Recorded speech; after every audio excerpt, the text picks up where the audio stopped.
Hi and welcome. In this video, I'll show you how to connect your Xbox One controller to your MacBook. So we'll start with the MacBook. Grab your cursor, go to the Apple logo in the top left and come down to System Settings. From here, we want to select Bluetooth on the left-hand side. Enable Bluetooth if it isn't already on. And now your MacBook is looking for a device. Let's go to the controller.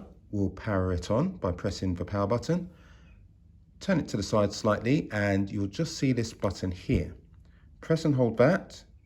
You'll see the light flashing rapidly on the Xbox controller. This means it's discoverable. Let's keep an eye on the MacBook and we can see it has detected a Bluetooth device. We'll click connect, that's the controller.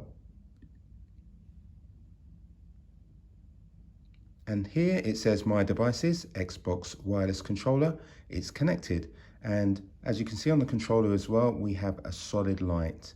Now, if we want to disconnect, we just press this button here. If we click the I, we get some information regarding the controller. And if we want to totally disconnect and remove this from its memory, just click forget this device. So I hope this has been useful, and if it has, please let me know. And also let me know what game you're going to be using with your Xbox One controller on your MacBook. Very interested to know. Thanks very much for watching my video, and I wish you a great day ahead.